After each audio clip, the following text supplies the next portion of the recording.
بسم الله الرحمن الرحیم.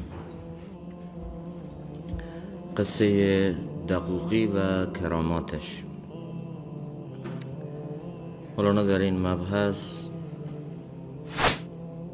همونطور که جلوتر وعده کرده بود در رابطه با یکی از اون شخصیت‌های بزرگی که صاحب کراماتی هم بود داستان رو بیان میکنه و در لابلای این داستان خیلی از مفاهیم اخلاقی رو و خیلی از اون چیزهایی که نیاز مخاطب خودش میدونه رو بسیار زیبا بیان میکنه. آن دقوقی داشت خوش دیباچه‌ای، عاشق و صاحب کرامت خواجه‌ای. اون دقوقی که همون عارف بود و هم بزرگ بود و یک فردی عاشق و صاحب کرامت بود. بر زمین میشد چو مه بر آسمان، شبروان را گشته زو روشن روان.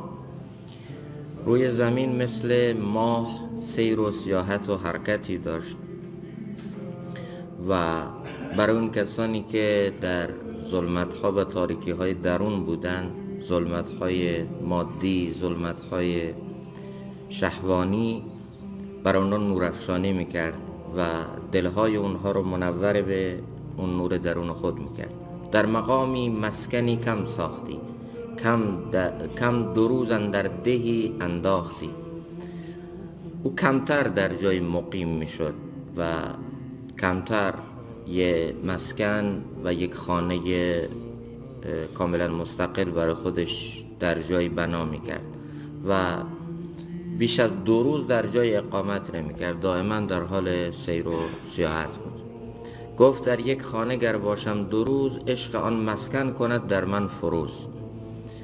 ایشون باورش این بود که اگر من بیش از 2 روز در جای اقامت پیدا بکنم، یک وابستگی و یک تعلق خاطری با اینها پیدا میشه و این وابستگی و تعلق خودش حجابی هست و خودش باعث میشه که دل انسان از اون تعلقات عالی و تعلقات بزرگی که باید با خدا داشته باشه در حقیقت براش مانع ایجاد میشه. لذا نمیخواست، بله در دنیا باشیم، از دنیا استفاده بکنیم، ولی دل به دنیا ندیم، وابستگی به این دنیا ایجاد نکنیم، چون هر چقدر در این دنیا دل بدیم دل کندن سخت میشه و دل کندن لازمه این زندگی دنیاست. امکان نداره کسی در دنیا به چیزی دل بده و نهایتاً اون دلدادگی یک روزی تبدیل به در حقیقت دل کندن نشه. حالا گاهی وقتا این با موت ایجاد میشه، با مرگ بعد ما همه این محبت رو کنار بذاریم و بریم. گاهی وقتا نه، یه سری عوارض دیگه هست، یه سری در حقیقت مشکلات دیگری هست که در طول زندگی باعث میشه که همون دلدادگی های ما و همون تعلق خاطر ما سر ما خراب بشه و اینا پایدار نیست و اینها اگر خیلی عمیق بشه و خیلی اینها ریشه‌ای بشه، انسان رو از اون تعلق حقیقی با خدا محروم میکنه. بله عرض کردیم خدمت عزیزان از دنیا استفاده بکنیم و دنیا رو یه نعمت و امکانات دنیا رو یه نعمت از طرف الله تعالی بفهمیم، اما خود رو به اینها نفروشیم. الدنیا خلقت لکم، دنیا برای شما خلق شده، شما برای دنیا خلق نشدید. دنیا قراره خادم شما باشه تا شما مسیر بندگی رو بتونید با او طی بکنید، اما قرار نیست قیمت خودتون رو همین دنیا تعیین کنید و قرار نیست خودتون رو به این دنیا بفروشید و قرار نیست با این تعلقات و دلدادگی های دنیا که محکوم به زواله، محکوم به دل کندن هست، شما از اون تعلق حقیقی با ذات خدا خودتون رو محروم بکنید. بنابراین ایشون توی زندگی خودش رو چیده بود که از این تعلقات خودش رو خلاص بکنه. بنابراین در یک جا برای خودش یه منزل دائمی نمی ساخت و بیش از 2 روز در هیچ جا نمی موند. گفت در یک خانه گر باشم 2 روز، عشق آن مسکن کند در من فروز. اگر من بیش از 2 روز در یک جای مقیم بشم، عشق و جاذبه اون خونه در دلم شعله‌ور میشه و منو اسیر و وابسته خودش میکنه، لذا من این کار رو نمی کنم. غرة المسکن احاذره انا انقلی یا نفس سافر للغنا. اینجا شعری آورده به زبان عربی، میگه از فریفته شدن به منزل و مأوای دنیا پرهیز میکنم و این نفس برای رسیدن به مرتبه استغنا و بی‌نیازی حقیقی سفر کن. یعنی به هیچ چیزی از این دنیا دل نده، از منزل هوا و هوس و از منزل آرزوهای طولانی، تعلقات مادی، از منزل اوصاف ذمیمه و بد سفر کن و تا به اون کمال روحی و کمال معنوی دست پیدا کنی. نمیشه انسان این دوتا رو کنار هم جمع کنه، هم خدا خواهی و هم دنیای دون. این خیال است و محال است و جنون. انسان هم خدا رو بخواد، هم حاضر نباشه برای این محبت با خدا هزینه‌ای بده و حاضر نباشه برای این محبت از جان و مال خودش مایه بگذاره. اصلا شدنی نیست. ام حسبتم ان تدخل الجنه ولما یأتکم مثل الذین خلو من قبلکم. فکر کردید شما همینطوری به جنت داخل میشید و اون امتحان و ابتلایی که برای گذشتگان بود برای شما نیست؟ این که انسان با تمنا و آرزوی خشک و خالی بخواد به جنت برسه، یک برداشت غلطی بود که یهود از دین خودشون داشتن. گفتن چون ما ادعای محبت موسی میکنیم، چون ما پیغمبر زاده ایم و ژن برتریم، بنابراین جنت فقط مال ماست. این ادعاست و با این ادعاها و با این انتصابها که خود رو به یک جایی وصل کنی و فکر کنی که همین انتصاب و وصل کردن خودت به یک شخص بزرگ صرفاً باعث جنتی شدن تو میشه، این یک خیال غلط هست که الله تعالی به گذشتگان هم نداده، به ما هم نخواهد داد. لیس بامانیکم ولا امانی اهل الکتاب. الله تعالی میگه نه با تمناهای شما و نه با تمناهای اهل کتاب و گذشته خدا به کسی چیزی نداده. این آرزوی خشک و خالیه. انسان باید هزینه بده برای محبتش. اول عشق سرکش و خونین بود تا گریزت هر که بیرونی بود. اول عشق یه خورده سرکشه، یه خورده خونینه، توأم با مجاهدت هاست، یه سری سختی هاست تا اون کسی که ادعای علکی میکنه و اون کسی که واقعا تو محبت خودش صادق نیست پا به فرار بذاره، صحنه رو خالی کنه، عاشقان حقیقی معلوم بشه، عاشقان واقعی که حاضرن در این مسیر برای محبت خودشون هزینه بدن. ابراهیم امتحان شد با اسماعیل، ولی آیا هیچ کدوم از ما اسماعیل درون نداریم؟ و آیا ما لازم نیست یه وقتایی تو زندگی اسماعیل درون خودمون رو برای خدا ذبح کنیم؟ این امتحان برای ما نیست؟ چرا در حد خود ما الله تعالی از ما امتحان میگیره؟ گاهی وقتا این اسماعیل درون من یه خواهش نفسانی غلطه، یه لذت حرامه. گاهی وقتا این اسماعیل درون من یه پول و ثروت از راه نامشروع ظلمه که من باید اینو فدای خدا کنم. منم در حد خودم امتحان میشم. این نیست که امتحان فقط مال ابراهیم بود یا امتحان فقط مال صحابه و صحابیات و اهل بیت و آل رسول بود. اونا امتحان شدن، شنیدیم امتحاناتشونو، دیگه من امتحانی ندارم.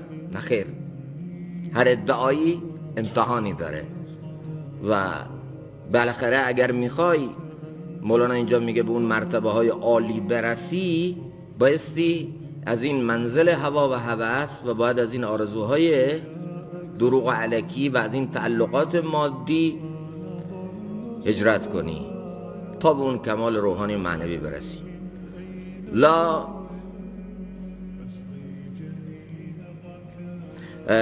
بعد مولانا در دنباله میفرماید روز اندر سیر بود شب در نماز، چشم اندر شاهباز و همچو باز. دقوقی روزها رو به سیر و سفر میگذرون و شبها رو در حال نماز و نیایش با الله تعالی سپری میکرد. همون چیزی که حتی کفار در رابطه با یاران و در رابطه با صحابه حضرت رسول صلی الله علیه وسلم شهادت دادن که اینها رهبان باللیل و فرسان بالنهار، اینها سجاده نشین های شبن و اینها شهسواران روزن.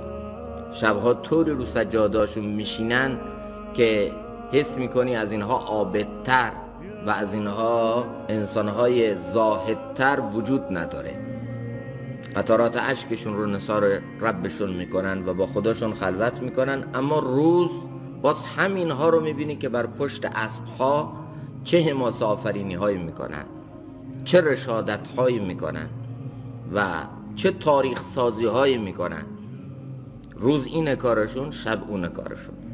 اینم دقوقی میگه که روز اندر سیر بود، شب در نماز، چشم اندر شاهباز و همچو باز، و مثل یک باز بلند پرواز به شهباز حقیقت چشم دوخته بود. منقطع از خلق نی از بدخویی، منفرد از مرد و زن نی از دویی. منقطع از خلق بود. گفتیم یکی از اون جلسات گذشته خدمت عزیزان، یکی از اون اصول اربعه مجاهده همینه که تقلیل اختلاط مع الانام، یعنی با این و اون زیاد سرکله نزنی، چون انسان بی هدف و بدون فایده، حالا این فایده میتونه گاهی وقتا مادی باشه، گاهی وقتا میتونه معنوی باشه. اگر یه ضرورتیه، یه نیاز مادی و معنویه، به اندازه او با مردم بود و باشی داشته باشی، با مردم تعلق و ارتباطی داشته باشی، خوبه. اما که الکی عمرت و وقتت رو صرف کنی برای اینکه مجلس گرمی با اون داشته باشی و بشینی و باشون شروع کنی ارتباطاتی که اصلاً هدفی پشتش نیست داشته باشی، اینا خیلی مهلکه. اینا درون انسان رو تیره میکنه. اینا زمینه هر گناه و بدی رو برای انسان فراهم میکنه. جلیس صالح گیرت آمد، همنشین خوب گیرت آمد، این از خلوت بهتره. همنشین صالح، دوست خوب، رفیقی که بتونه باعث ترقی و رشد تو بشه، چیزی ازش یاد بگیری، بتونه تو مسیر دین تو رو از این چیزی که هستی یک گام جلوتر ببره. این در حدیث آمده، این جلیس صالح، این همنشین خوب از تنهایی و خلوت بهتره. اما خلوت از جلیس سوء به مراتب بهتره، از این که با هر کس و ناکس بشینی سر کله بزنی، با هر کس بی هدف همینطوری بشینی، بعد خود به خود زمینه خیلی تاریکی های درون رو، زنگارهای باطنی رو برای خودت فراهم میکنی، زمینه خیلی از گناهان بزرگ رو برای خودت فراهم میکنی. دو نفر با هم دیگر نشسته هستن، امکان نداره اینا عموماً به غیبت گرفتار نشن که خودش اشد من الزناست. امکان ندارن به آبروی یکی نتازن، امکان ندارن این دو نفر تو اون نشست ولو کوتاهی که با هم دیگر دارن، یکی از یک گناهی تعریف میکنه، گناهی مخفی کرده، حالا داره اون رو علنی میکنه. خب وقتی با این دست افراد میشینی، کم کم قبح و زشتی گناه از دلت میره، گناه برات سبک میشه و اون موقع خودت گناه کردن برای تو دیگه عادی میشه.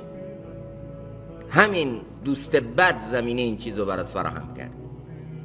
بنابراین انسان وقتی که همنشین صالح گیرش نمیاد، همون بهتر که خلوت اختیار بکنه تا بتونه خودشو از آفات و بدیهای جامعه و همنشینهای بد خودشو حفظ کنه. اینم میگه اینطوری بود، منقطع از خلق، از خلایق بریده بود، نه از بدخویی. این انقطاع از مردم و این بریدن از خلایق نه به این خاطر که انسان بدخویی بود، خیر، نمیتونه انسان ولی و دوست خدا باشه، دم از محبت خدا بزنه و بعد بد اخلاق باشه. اصلا نبی ما گاهی وقتا اخلاق رو و ایمان رو با هم دیگر در یه جا معرفی میکنه. میگه نشانه کمال ایمان کمال اخلاق. یعنی اون صورت عینی و مجسم ایمان رو اگر میخوای تو یکی ببینی، اگر میخوای ببینی آثار و علائم ایمان رو در وجود این فرد ببینیم، ایمان یه چیز باطنیه، درونیه. ما نمیتونیم خود ایمان رو ببینیم، اما میتونیم آثار و علائم ایمان رو ببینیم. یکی از اون آثار و علائم ایمان اینه که وقتی در قلب یک انسان ایمان خوب نفوذ کرد، خوب جا گرفت، اخلاقش بهترین میشه، بهترین حسن معاشره، بهترین نوع تعامل با بندگان خدا داره، بهترین غمخوار، بهترین دلسوز، بهترین فرد قابل اعتماد که از دیدن اخلاقش خدا یاد میاد. اصلا مظهر رأفت و رحمت خدا شده، از دیدن او یاد این صفات خدا میفتی. اذا رأوا ذکر الله، در رابطه با بندگان خوب خدا آمده که از دیدن اونها خدا یاد میاد. اخلاقش رو که میبینی، رأفتش رو که میبینی، رحمتش رو که میبینی، نوع دوستیش رو که میبینی، ایثارش رو که میبینی، اکرامش رو که میبینی، یاد خدا میفتی. متخلق به اخلاق الهی شده، متصف به اوصاف الهی شده.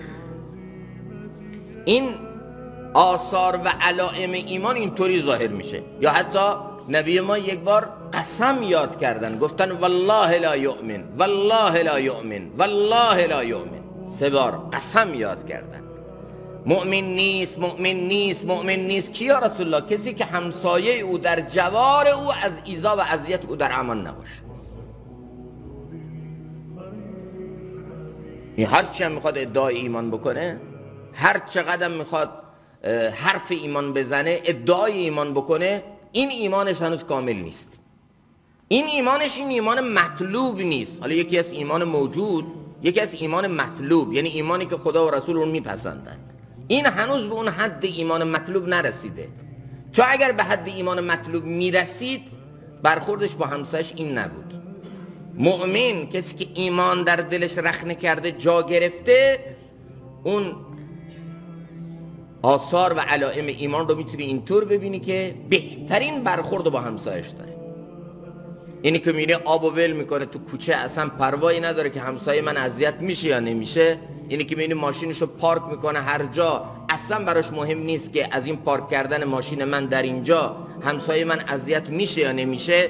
اینی که میبینی صدای ضبطشو و صدای گاهی وقتا همون موسیقیشو اینقدر بلند میکنه که همسایه‌شو اذیت میکنه و اصلا براش مهم نیست که همسایه‌ش اذیت یا نیست. اونی که میبینی گاهی وقتا با ندانم کاریهاش باعث میشه که به خانه همسایه‌اش آسیب وارد بشه و اصلا هم براش مهم نیست که این چه اتفاقی ممکنه برای خانه همسایه من بیفته، این کلنگا و تیشایی که من به دیوار میزنم یا این آبی که من اینجا ول کردم ممکنه خانه همسایه من خراب بکنه، اصلا براش مهم نیست این چیزا.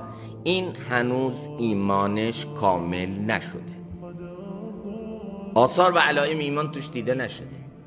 اینو من میگفتم عزیزان که هر چقدری که ایمان داره، نه تنها ببینید ایمان وقتی در انسان کامل میشه، آثار علائم، یکی از اون آثار علائمش اخلاق خوبه.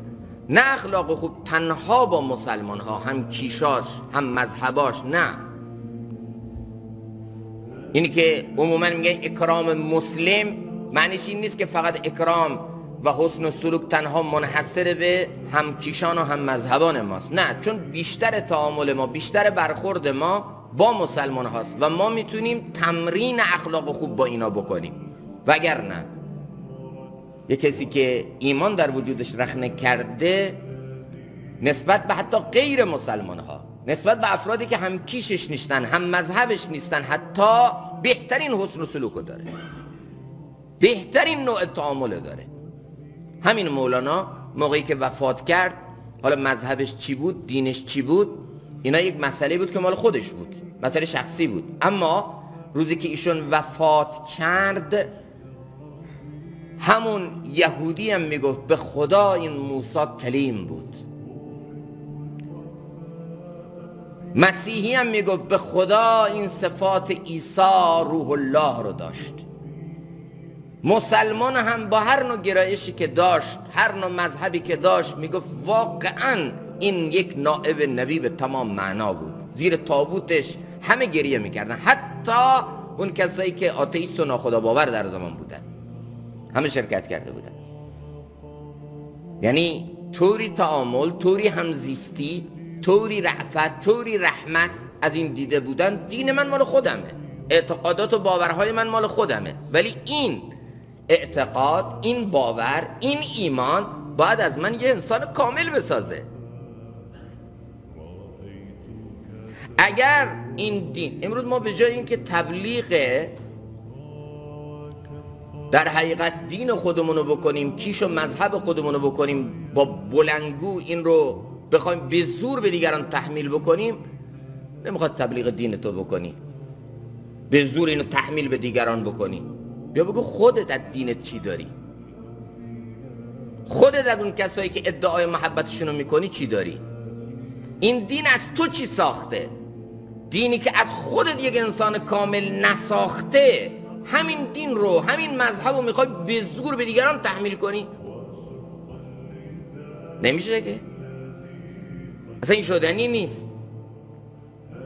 اینجا مولانا میگه منقطع از خلق منقطع بود، اما معنای این انقطاع، معنای این بریدن از خلق این نبود که آدم بد اخلاقی بود، این نبود که حسن معاشره بلد نیست، این نبود که تعامل قشنگ با مردم رو بلد نبود. نه خیر، اتفاقا بسیار انسان خوش اخلاقی بود، بسیار انسانی غمخوار و نودوست بود، اما میخواست خودشو از یه سری بدیها تو جامعه حفظ کنه. برای همین ترجیح میداد که در حدیث هم آمده که در آخر زمان که فتنه ها زیاد میشه، علم بیتک، خانه تو بر خودت محکم بگیر، سعی کن بیشتر وقت تو خونه بگذرونی، الکی این طرف با هر کس و ناکس سرکله نزن. این زمینه خیلی بدیها رو برات فراهم میکنه. منفرد از مرد و زن نی از دویی، و این تلاش میکرد که از مرد و زن و آحاد و توده جامعه دوری اختیار بکنه. همون دوری معناش این نبود که اونها رو از خودش جدا میدونه، درد اونها، غم اونها، مشکل اونها براش اصلا مهم نیست. نه خیر، اینا هم براش مهم بود، در این حال ترجیح میداد که بیشتر وقت خودش رو در خلوت بگذرونه. مشفقی بر خلق و نافع همچو آب، اینا نکته است. مشفقی بر خلق و نافع همچو آب، خوش شفیعی و دعاش مستجاب. اون نسبت به مردم بسیار مهربان بود، شفیق بود، غمخوار بود. شنیدید اون واقعی که حضرت ابراهیم علیه السلام مهمان خونش آمد، ازش خواست پذیرایی بکنه، تا سفره پهن کرد و تا به هر حال یک پذیرایی خواست ازش بکنه، ازش سوال کرد که دینت چیه؟ موحدی، توحیدی هستی؟ گفت که نه. حضرت ابراهیم علیه السلام او را از سر سفرش بلند کرد. الله تعالی فوراً او را عتاب کرد، گفت ببین این بنده من بود، این نشانی از من داشت، و نفخت فیه من روحی، من بنده هامو دوست دارم، من چندین سال با وجود کفرش و انکار ذاتم من بهش روزی دادم، تو میخواستی یه لقمه بهش بدی، جلوتر از اون تفتیشش کردی، تفتیش عقایدش کردی و زیر فشار آوردی که فقط باید اعتقاد و باور منو داشته باشی وگرنه لایق سفره من نیستی، برو بنده منو پیدا کن. حضرت ابراهیم علیه السلام میگه دوان تو بیابان دنبالش میگرد که بیا، خدای من به خاطر تو منو عتاب کرده. چقدر جمله قشنگی داره. علامه خرقانی رحمت الله تعالی علیه میگه هر که در این سرا در آید نانش دهید و از ایمانش مپرسید، چون که در نزد خدا به جانی ارزد، در نزد خرقانی به نانی ارزد. خدا بهش جان داده، خدا بهش روح داده، خدا نشانی از خودشو در این گذاشته، خدا استعداد و قابلیت بالقوه برای دوستی خودش رو در این نهاده، بالقوه این هست. حالا تا این بالفعل بشه، شکوفا بشه، یه توبه لازم داره. و هر آن ممکنه این توبه بکنه و دوست الله تعالی بشه. هیچ کافر را به خواری منگرید که مسلمان بودنش باشد امید. این استعداد، این قابلیت رو الله در وجودش گذاشته بالفعل، ولی الان توبه میخواد. ببینید یه مثالی که از بزرگان میزد خیلی قشنگ بود. میگفت یه واحد آپارتمانی هست چند طبقه داره. یه فردی رو میارن میگن روی این واحدهای آپارتمانی هر کدوم شما قیمت بذار. اینو شب بردن که قیمت بذاره. طبقه اول، دوم، سوم، چهارم هر کدوم رو قیمت میذاره بنا به همون امکاناتی که در اون طبقه های مختلف هست. به یه طبقه میرسه اونجا فیوزش پریده، خاموشه، تاریکه. خب بعد بگه قیمت این طبقه چنده؟ بگه این دیگه به هیچ نمیارزه، این مفتم ارزش نداره، از این طبقه دیگه رد بشیم، این دیگه قیمت نداره اصلا، ولش کن اینو. چرا؟ چون الان تاریکه، چون الان اینجا ظلمانیه، هیچی دیده نمیشه اینجا. نه، این منطق صحیحی نیست. الان نمیشه رو این قیمت خاصی گذاشت چون تاریکه، نمیتونیم ما ببینیم کمالات درونشو.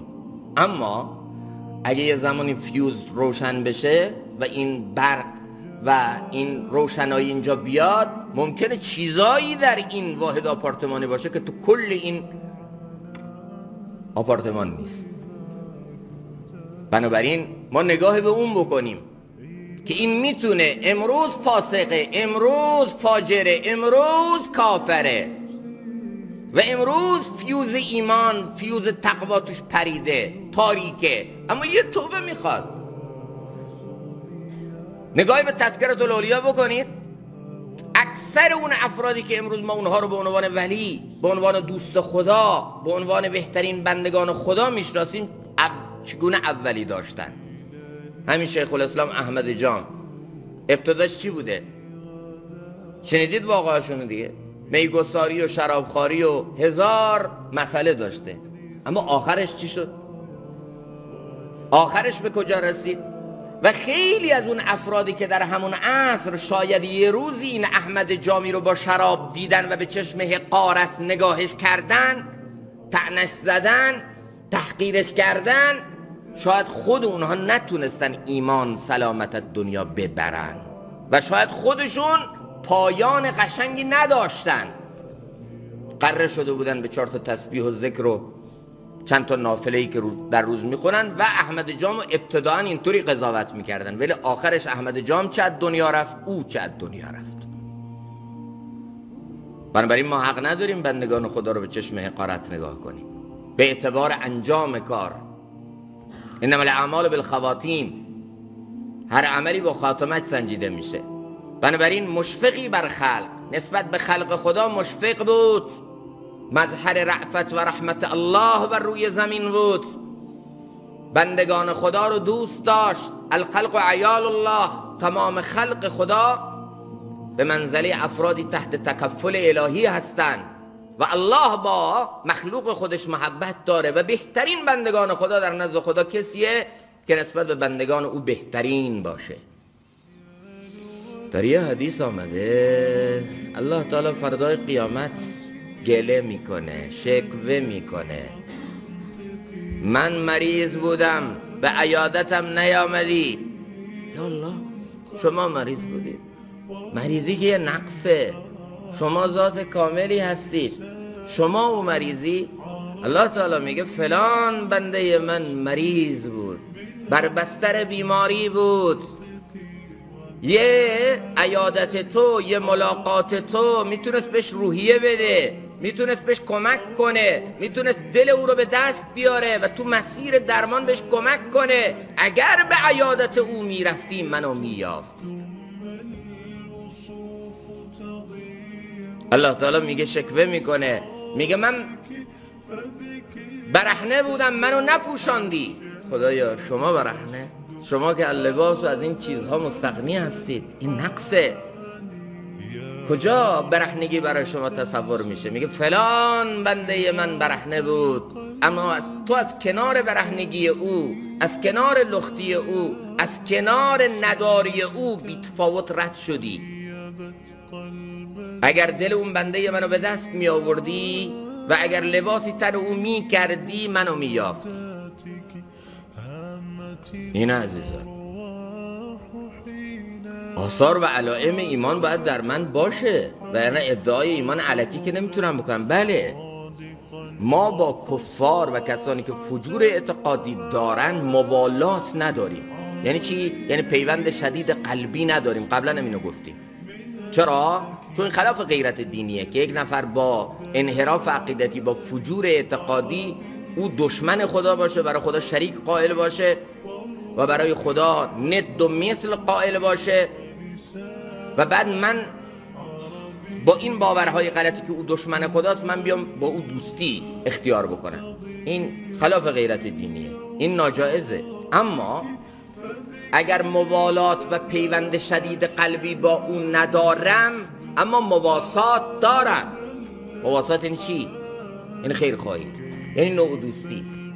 مریض شده عیادتش برم، نداشت بهش کمک کنم، حتی اگه یهودیه، حتی اگه آتئیسته، حتی اگه ناخدا باوره، بنده خدا که هست، انسان که هست، به کرامت انسانیش احترام بذار، به اون قابلیت ها و استعدادهایی که نهفته در درونش هست، نیاز به یک توبه داره تا دوست خدا بشه، احترام بذار. تو چه کار داری تفتیش عقایدش میکنی چون باوری مثل تو ندارد، حتی لیاقت یک لقمه نون تو هم نداره؟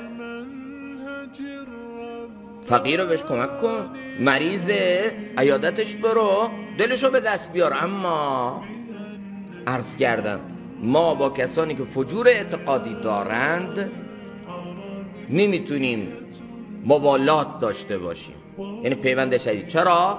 چون حب که شیء طعمی و تصم، محبت انسان رو کور و کر میکنه. با یک فردی که فجور اعتقادی داره، انسان وقتی خیلی رابطه شدید قلبی برقرار میکنه، این محبت که زیاد میشه انسان از محبوب خودش عیب نمیبینه، عیبهای محبوبم به نظرش قشنگ میشه. اصلا علامت محبت همینه که من وقتی محبت شدید شد انسانو کور کر میکنه، دیگه عیبای محبوبشو نمیبینه. اون موقع اون فجور اعتقادیش هم نمیبینی، اون موقع اون انحراف عقیدتیش هم نمیبینی و این باعث میشه که رفته رفته رفته به اینها هم مایل بشی. اگه تو نشی بچه و خانواده و نسل و ذریتت به اینا مایل میشه و کم کم تو رو به سمت ارتداد میبره، تو رو به سمت کفر میبره. لذا ما با اینها پیوند شدید قلبی نداریم، موالات نداریم، اما مواسات و غمخواری، نوع دوستی باشون داریم، باید داشته باشیم. اصلا اخلاق برند جامعه اسلامی ما بود یه زمان. دنیا مسلمان رو با اخلاق خوب میشناخت، تا میدیدن اخلاقش قشنگه، حسن معاشره داره، تعامل زیبایی با مردم داره، گفتن حتما مسلمانه. تاریخ ما رو با اینا میشناخت.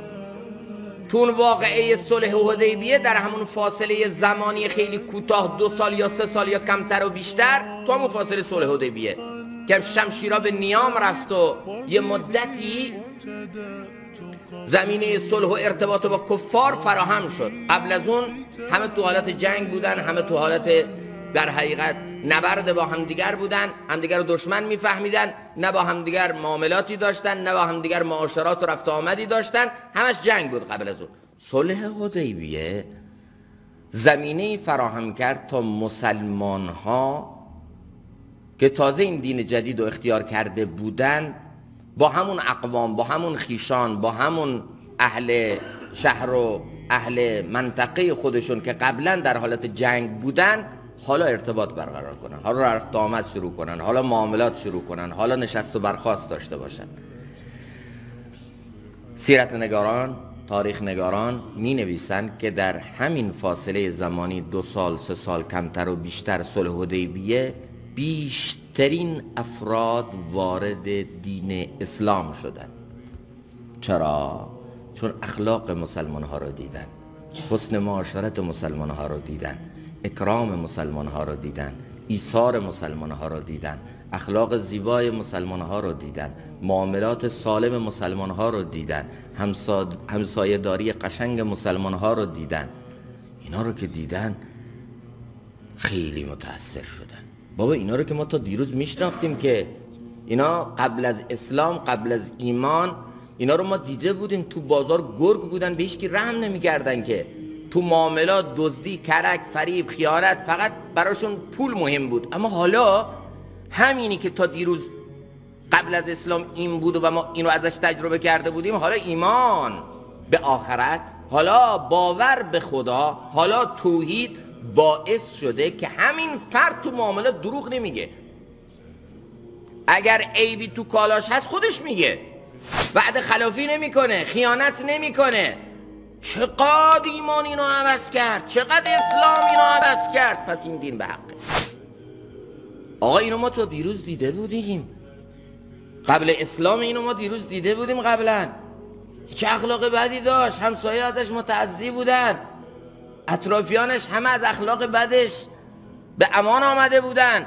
اما حالا چقدر خوش اخلاق شده، حالا چقدر رفتار نیکو داره، حالا چقدر حسن معاشرت داره، حالا چقدر دنبال اینی که دلها به دست بیاره و چقدر نگران ادای حقوق اطرافیان خودش شده. پس این اسلامی که اینا رو اینطوری درست کرده. این دین قشنگیه. قبل از صلح حدیبیه اونا فقط اسلام رو باید بررسی میکردن، اما در زمان صلح حدیبیه فرصتی، مجال ایجاد شد تا اونا خود مسلمان رو مطالعه کنن، خود مسلمان رو از نزدیک ببینن. و وقتی مسلمان ها رو از نزدیک دیدن، با اخلاقشون، با معاملات سالمشون، با حسن معاشرتشون، همه به سمت اسلام مایل شدن. اما حالا اگر یک کافری بیاد از روی مسلمانی من، از روی بازارهای ما، از روی معاملات ما، از روی معاشرات ما، از روی نوع تعامل و برخورد ما با همسایه، نوع تعامل و برخورد ما با اقوام و صله رحم، از روی اخلاق ما بخواد اینا رو مطالعه کنه و به سمت دین ما مایل بشه، به نظر شما چطوره؟ مسلمان میشه؟ تو شهری که حتی آب سرد کنش لیوانش رو باید بگیرن با قل و زنجیر بهش وصل بکنن، شهرم 100% چه؟ همه مسلمان، ولی حتی شیر آبشون رو باید بگیرن قل جوش کنن، لیوانشون رو باید بگیرن با یه زنجیری یه جوری محکم وصلش بکنن به آب سرد کن. تو اون جامعه همین لیوان به بند کشیده شده، همین شیر آب با این قل جوش نشان از خیلی بحران هاست تو این منطقه، که اینجا هیچی حفظ نیست، فکر آخرت نیست، فکر حاضر و ناظر بودن الله نیست. اینا یه جامعه هستن که فقط ادعای ایمان میکنن ولی اسم اسلام یدک میکشن. یه مسلمان شناسنامه‌ای، یه مسلمانی که اسلام از باباش ارث برده، یه مسلمانی که توی شهر مسلمان متولد شده، حالا اسمش شده مسلمان، ولی از اسلام هیچی نداره.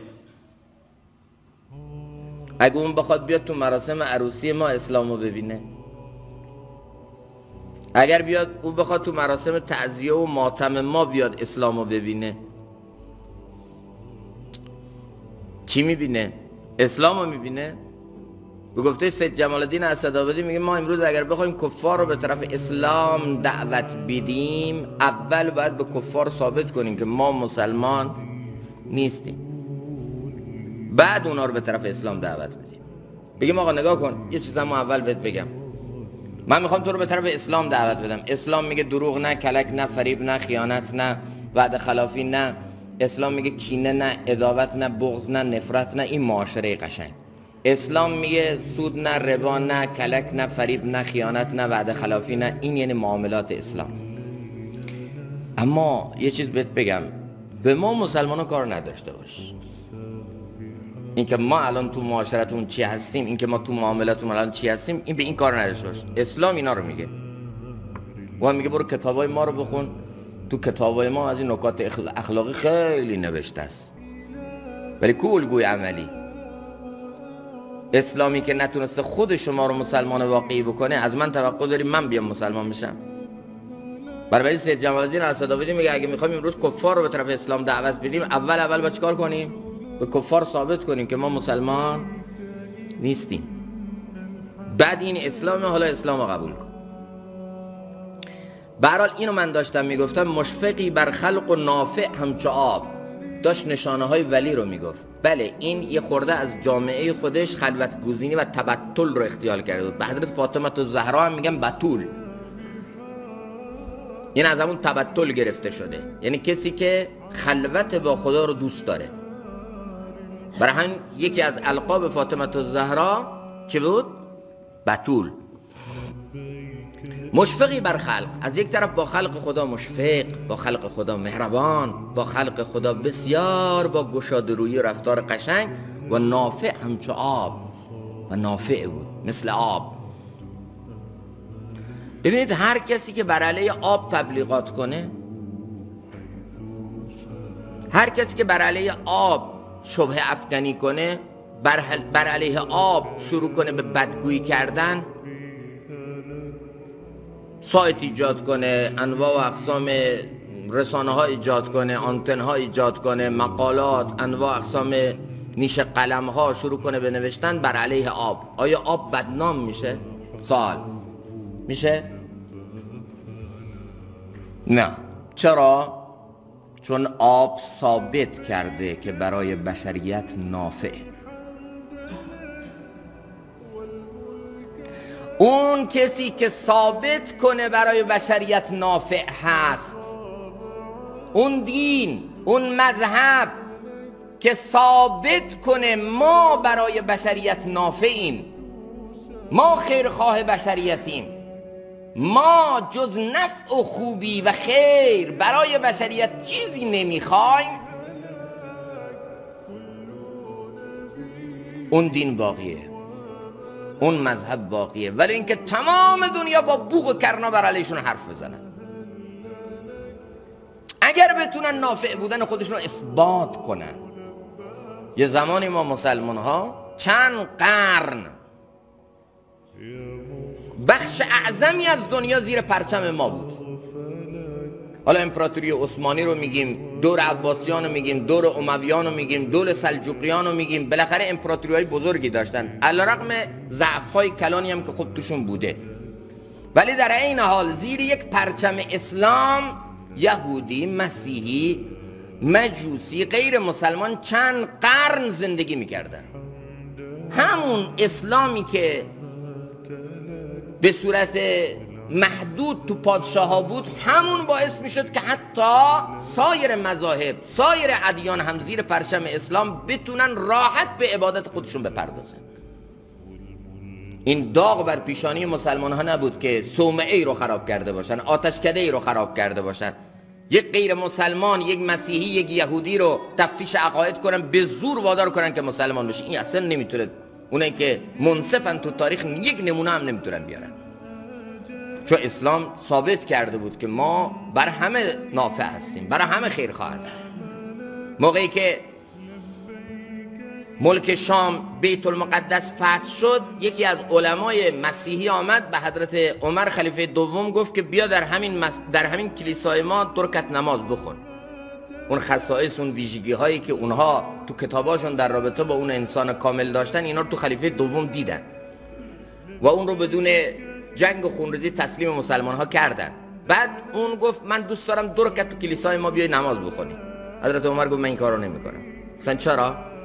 گفت این باعث میشه اون آزادی دینی شما از دستتون بره، و این که من 2 رکعت اینجا خواندم شاید بعدی ها رو وادار بکنه به این بهانه که خلیفه ما در این مسجد نماز خوانده، این رو از شما بگیرن و این عبادتگاه رو از شما مصادره کنن. لذا من اینجا نماز نمیخونم تا شما آزادی دینیتون حفظ بشه. یه زمان تمام کفار میخواستن به جای پناهنده بشن، میخواستن یه جای زیر سایه امنی زندگی بکنن. تاریخ رو اگر مطالعه بکنیم که نمی کنیم، به کجا پناه می آوردن؟ به کشورهای اسلامی. اما حالا مسلمان از یک کشور اسلامی بزرگترین آرزوش اینه که کی پناهنده کی بشم؟ مسیحی ها بشم، کمونیست ها بشم. حاضر این ریسکو بکنه که تو دریاها غرق بشه، حاضر این ریسکو بکنه که تو بیابانها تلف بشه خود و خانوادهش، اما از یک کشور اسلامی به یک غیر مسلمان پناه ببره. امروز ما اینقدر بد زندگی کردیم که همسایه من تهجدم هم فوت نمیشه، ذکر و اذکار و اورادم هم فوت نمیشه. گاهن میبینی صوفی هست که تمام جلسات دینی ازش فوت نمیشه، تبلیغی هست که 3 روز هفته و چلش از دستش نمیره، اما بزرگترین آرزوی همسایش اینه که چی؟ کی از اینجا بره، از این محله، ما همه راحت بشیم.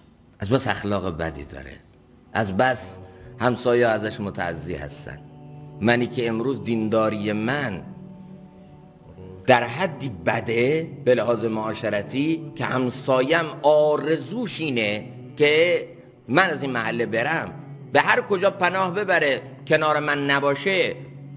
من تونستم نمایندگی درستی از اسلام بکنم؟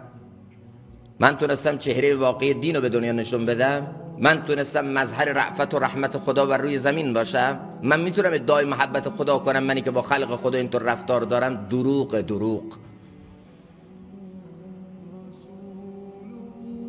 بعد تا گشت جماعت‌های تبلیغ دم خونش میاد در میزنه میگه ما که مسلمانیم، ما رو میخوایم مسلمان کنی؟ بله تو رو میخوایم مسلمان کنیم. یا ایها الذین آمنو آمنو، ای کسانی که ایمان آوردید ایمان بیارید، ایمان درست.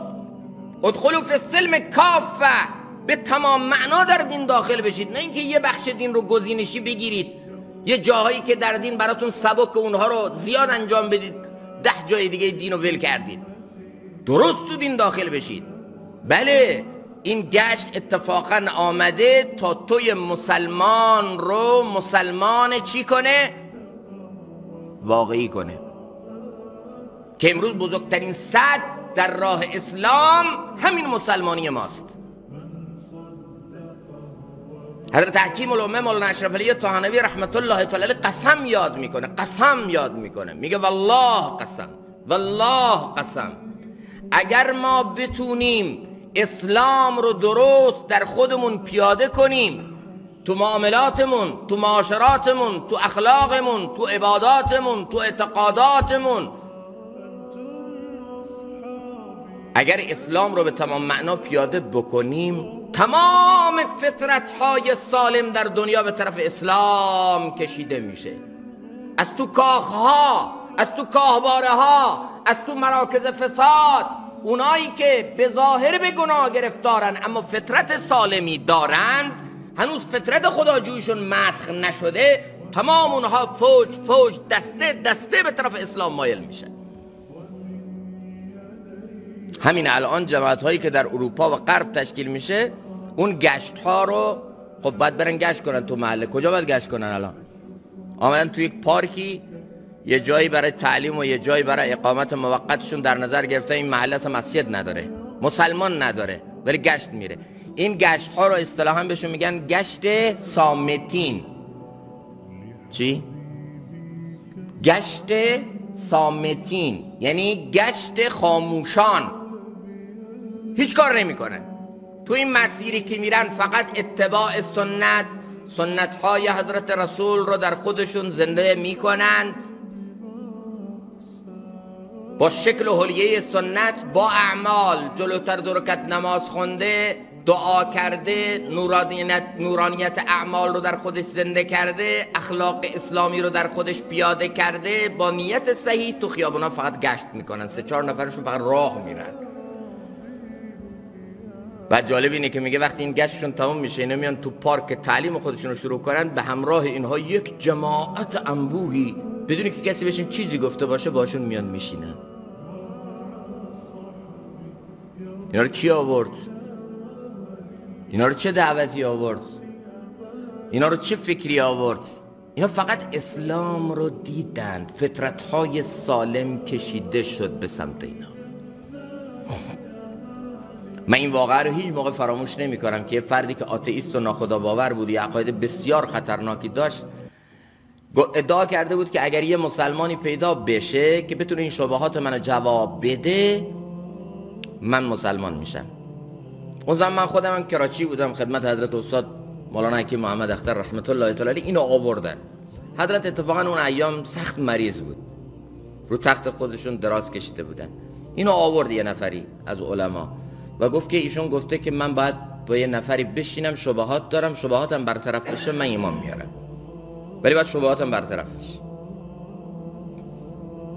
گفتن حضرت بیماره، الان رو تخت، اصلا دکترم من کرده، گفته اصلا صحبت نباید بکنن، الان هم خوابه. ولی خب اون اصرار داشت که نه، برای ملاقات کوتاه، برای چند دقیقه فن سماجت کرد. بالاخره اونا گفتن خیلی خوب، پس سر صدا نکنید، فعلا برید استادو ببینید تو اتاقشون، بعد بیایید بیرون. هر موقع که استاد بیدار شد باشو مشوره میکنیم، اگر نیازی دیدن با شما میشینن صحبت میکنن.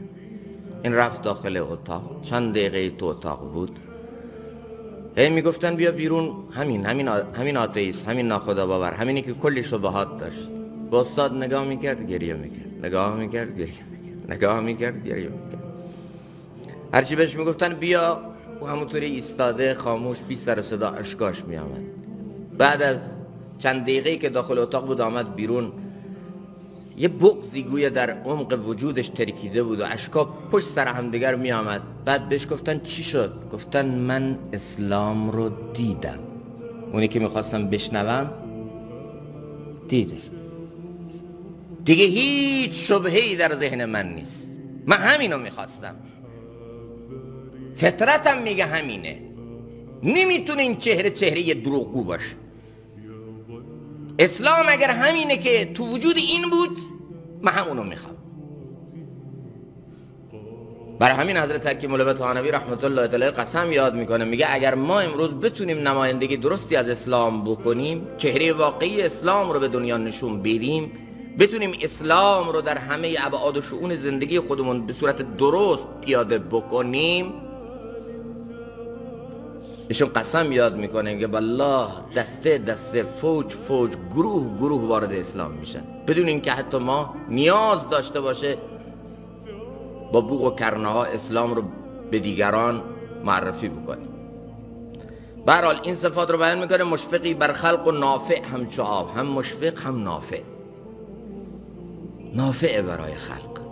مسلمان کنتم خیر امه اخرجت للناس، للناس لام برای نفع آمده، یعنی برای نفع بشریت. مسلمان برای نفع بشریت آمده، نفع. برید شما رو به خدا از کل همسایه سوال کنید، بچه های من آذارشون به مورچم نمیرسه، اصلا به هیچ کس تو این محله آسیبی نمیزنن، نه اهل دود و دنبلن، نه اهل فلانن، نه اهل کفتربازیان، نه به کسی آزار میرسونن.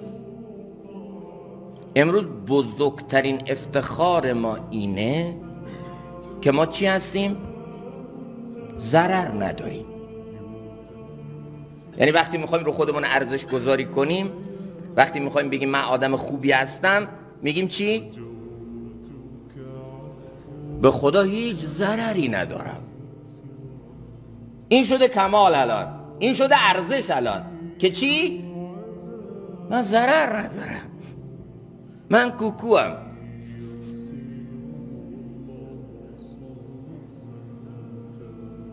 کمال شد.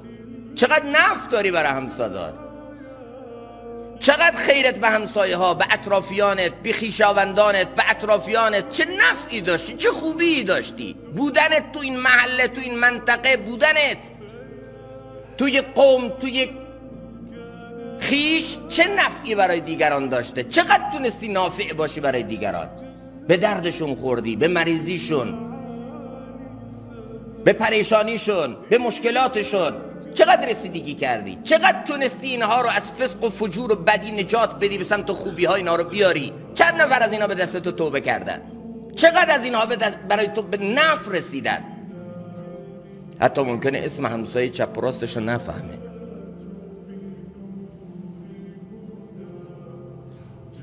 نافع نیستیم، ما فراموش کردیم که باید اخرجت للناسیم، برای نفع بشریت ما بیم. حضرت سلمان فارسی رضی الله تعالی عنه وقتی به عنوان استاندار و والی ایران تعیین شد، خب با همون سادگی، با همون بی‌آلایشی استاندار ایران شده بود. در اون زمان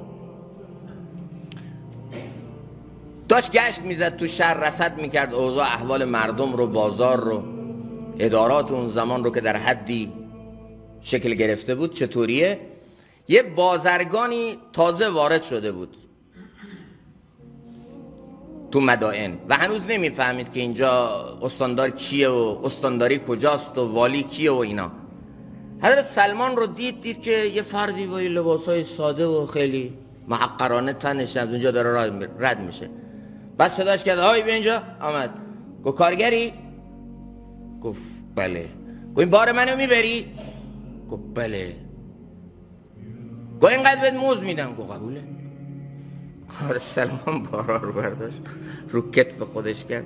استاندار، والی، بارها رو کتفشه داره میره، اونم با یک حالت غروری تاجر کنارش داره راه میره. تو راه که راه میرفت همه گفتن سلام علیکم رحمت الله. یه تعجب میگه این کیه که همه بهش اینطوری خوب سلام میکنن، اینطوری خوب باش برخورد میکنن، هر کی میاد میگه بذارید من اینا رو ببرم، این بارا رو بده دست من. آخر از یکی سوال این کی؟ گفتن این والی و استاندار ماست. این یه مرتبه کوبید رو سرش، گفت به خدا من نفهمیدم الان چه بلایی سرم بیاد. این فکر میکرد مثل کشورهای امروز ماست که اگر به یه نفر به قول معروف که یه سمت کوچک داره بهش بگی بالا چشمت ابروه، باید برای پرونده سازی ها و برای سیاه نمایی ها حتی برای اعدام خودت آماده کنی. بگو من خواهش میکنم به خدا من نمیدونستم، به خدا منو ببخشید. حضرت سلمان گفت نه کارگر نبود، تو هم کارگیر کرده بودی و شرایط طوری بود که بعد یه نفر بار تو به اینجا میرسون، من رسوندم، مزدم میگیرم.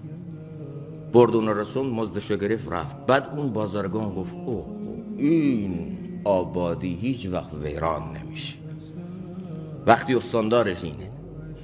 یه زمان ما این بودیم، حالا برو یه آفتابه دستی یکی بده، بگو همین مسجد رو تو روز یک بار آب بپاش، فردا میبینی استاندار منطقه شد. میگن دو نفر دم یه دستشویه بودن تمیز میکردن، پولی جمع میکردن. یه روز یه آقای تندش گرفته بود، خیلی روش فشار بود، آمد آفتابه رو برداشت که بره دستشویی. یه مرتبه همونی که اونجا واسه دست به کمر زد، گفت که آفتابه قرمز رو بردار. گفت ولن کن بابا، به خدا روم فشار رو الان شاید خودم خراب کنم اینا، بس برم من. گفت نه بیا قرمز رو بردار. باز او اصرار کرد جناب ولم کن به خدا خیلی روم فشارا. گفت بیا قرمز رو بردار. بیچاره آمد آفتابه رو گذاشت، قرمز رو برداشت، رفت. و همکارش اونجا واسه بود، حالا چه اصراری بود قرمز رو بردار قرمز رو بردار؟ گفت بدون رئیس اینجا کیه؟ یعنی امروز حال ما این شده که خدا نکنه یه جارو دستی یکی بدی، یا آفتابه دستی یکی بدی، به یه آقایی بگی بیا این شیشه مسجد رو تمیز کن، از فردا همین آقا میشه کت خدا. از فردا همین آقا توقع داره کل منطقه جلوش کمر خم میکنن.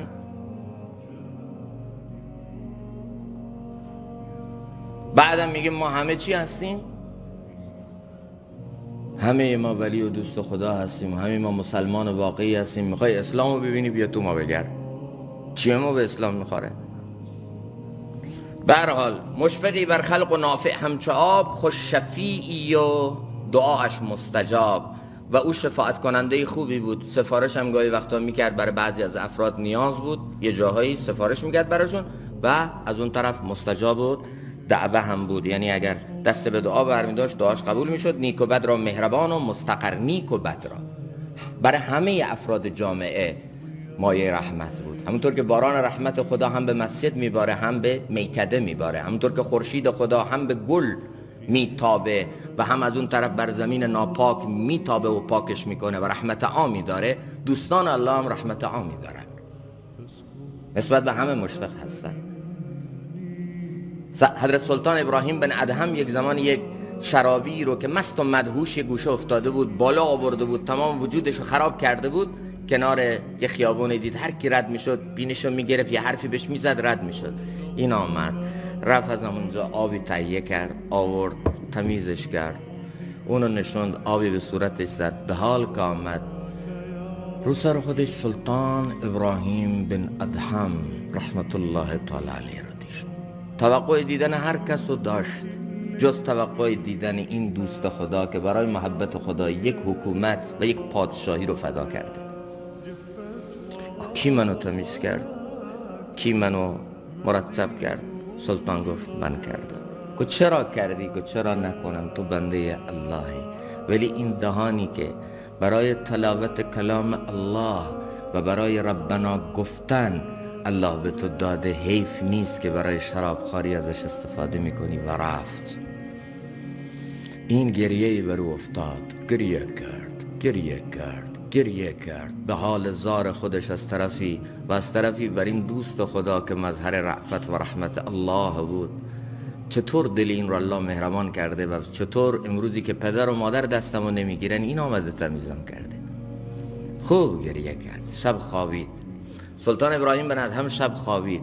خواب دید که الله تعالی همون شرابی رو به بالاترین درجه ولایت و دوستی رسونده و در لیست اولیاء الله و دوستان الله تعالی الله رو جا داده. تعجب کرد. همین شرابی؟ این چطور ولی خدا شد؟ سوال کرد تو همون عالم خواب که الله اینو که امروز من مست و مدهوش و شرابی دیدم، امروز تو لیست دوستان تو میبینم، چطوره؟ میگه هاتفی سروش غیبی در خواب ندا داد، تو صورت او رو به خاطر ما پاک کردی و ما هم سیرت و باطن او رو به خاطر تو پاک کردی. یا رب، کو این مسلمان ها، کو این رحمت، کو این شفقت. به خدا اگر این امروز زنده بشه تو جامعه ما، 2 مرتبه همون روزهای قشنگ تو تمدن با شکوه اسلامی تکرار میشه. ولی افسوس که نیست. ولی انشاءالله میاد، انشاءالله میاد و انشاءالله آینده مال اسلامه و این امت چشم امیدی نه تنها برای خود بلکه برای کل بشریته، چون اینها قرآن و سنت رو در دست دارن. حقیقت فقط با اینا همراهه. برحال مشفقی بر خلق و نافع همچو آب، خوش شفیعی و دعاش مستجاب، نیک و بد را مهربان و مستقر. مستقر یعنی پناهگاه. بهتر از مادر، شهیدتر از پدر. نسبت به خلق خدا مهربانتر از مادر بود و دوست داشتنی تر از پدر. خیلی خوب، کافیه. در دنبال توضیح میده که اینا چون نائب انبیاء علیه السلام هستن، علم نبوت رو دارن، پیامبرگونه با مردم برخورد میکنن، چون پیامبران این گونه بودن. باز در رابطه با اخلاق انبیاء علیه السلام و رحم و شفقتی که اونها بر خلق خدا داشتن مولانا ابیاتی میاره، چون یکم طولانی شده به همین قد بسنده میکنیم. گاهی بعضی دوستان میگه که رو این بیتا شما خیلی مانور رو میدید، خیلی توضیح میدید. من احساسم اینه که از اون چیزی که مولانا اینجا بیان میکنه ما خیلی فاصله داریم. بنابراین به خاطر اینکه این فاصله رو قشنگ توجیه کنیم، به خدا نیازه که سالها حرف بزنیم تا یه خورده توجیه بشیم که از این انسان کامل و از این مسلمان واقعی که گاهن بزرگان ما معرفی میکنن، مثل مولانا، مثل سعدی، مثل حافظ، ما چقدر فاصله داریم. اینا رو نمیشه تنها به حل عبارت و تنها به 4 تا شعری که بیایم ترجمه تحت اللفظی بکنیم و بریم جلو بسنده بکنیم. نیازه که این تشریح صورت بگیره و این چیزیه که من از بزرگان خودم یاد گرفتم. بی عزیزی یه زمان آمده بود میگفت بشنو از نی چون حکایت میکند. اینو میخونی ولی نی خودتو میزنی. بعد من گفتم این روشیه که من از بزرگان یاد گرفتم. اصلا برام مهم نیست گاهن تو یک جلسه کامل یه بیت نه یه مصرع اگر بفهمم نیاز خودم و مخاطبم هست به همون بسنده میکنم. اصلا برام نیاز نیست که در یک جلسه لزوما من بیام یه داستان رو تمام کنم یا 10 صفحه و 20 صفحه یا 100 صفحه بخونم. اصلا مهم نیست. مهم اینه که اینا در ما زنده بشه، اینا ما رو تغییر بده. یه زمان پیش مولانا الیاس آمدن گفتن این فضایل اعمال ما زیاد خوندیم، یک کتاب دیگه معرفی کن. مولانا الیاس رحمت الله تعالی فرمودن من این کتاب رو برای اضافه شدن معلومات شما ندادم، من این کتاب رو برای اضافه شدن معمولات شما دادم، عملکردهای شما. هر زمان به کل این کتاب عمل کردید، سطر سطر صفحه صفحه کامل اینو تو زندگیتون آوردید، بیاید بگید کتاب دیگه معرفی. مشکل ما امروز این شده که فکر میکنیم فقط با حجم گسترده ای از اطلاعاتی که تو مخمون بریزه تمام دیگه ما حق مطلب رو ادا کردیم. نه، یه بیت بخونیم ولی اونو تو خودمون پیاده کنیم، یه آیه قرآن بخونیم ولی اونو تو خودمون پیاده کنیم، عملا این سبب نجاته. جنت رو تنها به دانستن نمیدن، جزاء بما کانوا یعلمون گفته شده یا یعملون، گفته شده جزاء بما کانوا یعملون. جنت رو به عمل کردها میدن نه به معلومات، وگرنه معلومات کل اسلام تو همین ریخته است. پس این باید جنتی باشه. الان تو همین کل اسلام تو همین میشه اینا رو بریزی، همه این که بمونه توی پوشه میشه بریزی، توی مموری موبایل میشه کل اسلام رو بریزی. این مسلمانه الان؟ این جنتیه؟ چون کلی معلومات توش. یا یه دیواری یه جمله قشنگی روش نوشته شده نشانه اینه که این دیوار ولی خدا و دوست خداست چون جمله قشنگی روش نوشته شده؟ نه، چون این دیوار از اون جمله محرومه، فقط روش نوشته شده. لذا عزیزان سعی کنیم انشاءالله به این چیزایی که گفته میشه اینا رو عملا تو زندگیمون بیاریم. النصایح. حالا پایان جلسمون انشاءالله یک چیز عملی هم تو ما بیاد. النصایح. حضرت مفتی رشید احمد رحمت الله تعالی می‌فرمایند النصایح یعنی ریشه و مادر همه نصیحت ها. تمام نصیحت های گذشتگان رو همه رو بخوای MP3 تو یک نصیحت جمع کنی، این نصیحته. این نصیحت چیه؟ از اذان در مسجد باشید. یعنی اذان گفته میشه شما تو مسجد باشید. همین فاصله اذان تا اقامه که موقع اجابت دعا هم هست 5 وقته. اگر 5 تا همین اذان و اقامه ما تو مسجد باشیم کل اعمال انفرادی یا اعمال روزانه ما تکمیل میشه. یه وقت میتونیم تو این 1 رو 20 دقیقه یکی از این 5 وقت رو به تلاوت اختصاص بدیم. چقدر میشه خون تو 20 دقیقه؟ چند جز؟ 1 جز، 2 جز، هر کس روانتر باشه تا 2 جز را میتونن بخورن. مناجات مقبول و دعا تو یکی از اینها، اذکار و اوراد تو یکی از این فاصله ها خونده میشه. فکر و تدبر، خوندن کتاب های اصلاحی، همه کار میشه و وقت زیادی هم نیست، چیز سنگینی هم نیست. سنگینه این؟ ما نمیخواد مثل امام محمد غزالی 10 سال بریم از جامعه یک گوشه بشینیم و خلوت گزینی اختیار کنیم و نمیدونم اون تقلیل طعام و تقلیل منام و تقلیل اختلاط مع الانام و اون راههای سخت. نه، همینقدر آسون. تمام نصیحت ها رو توی نصیحت خلاصه کردن، اسمشو گذاشتن النصایح. گفتن آقا النصایح و مادر همه نصیحت ها همینه که از اذان چی؟ انشالله تو مسجد باشی. خوبه؟ گفتم یه وقتی رو به دعا، یه وقتی رو به ذکر و اذکار، یه وقتی رو به تلاوت، یه وقتی رو در رابطه با تدبر در آیات الهی، مراقبه موت اختصاص بدیم. به خدا کلی رشد میکنید. فقط 1 ماه 2 ماه با همین ترتیب زندگی کنید، زندگیتون زیر و رو میشه، متحول میشه، به شرطی که به همین چیز ساده خوب عمل کنیم انشالله. خوبه؟ ما الان نماز جمعه هم که میریم دقیقه 90 میریم. خدا کنه که نماز جمعه به وقت اضافه بکشه، سخنرانی خورده ادامه بده، وگرنه به 1 رکعتش هم نمیرسیم. حالا که یکی از سنت‌های جمعه اینه که به مسجد زود بریم. آقا چی سخنرانی میکنه، کی سخنرانی میکنه، سخنرانیش چیه، او اصلا بحث جداییه. همین زود رفتن به مسجد، ولو اینکه هیچ کس سخنرانی نکند، زود رفتن به مسجد جامع خودش چیه؟ سنته. چقدر قشنگه اذان جمعه ما تو مسجد باشیم، سوره کهف بخونیم، کثرت درود که در جمعه توصیه شده بکنیم، کلی دعا در جمعه که موقع اجابت دعاست بکنیم با یه بار معنوی بزرگ. الحمدلله بعد از نماز جمعه برگردیم بیام خونه.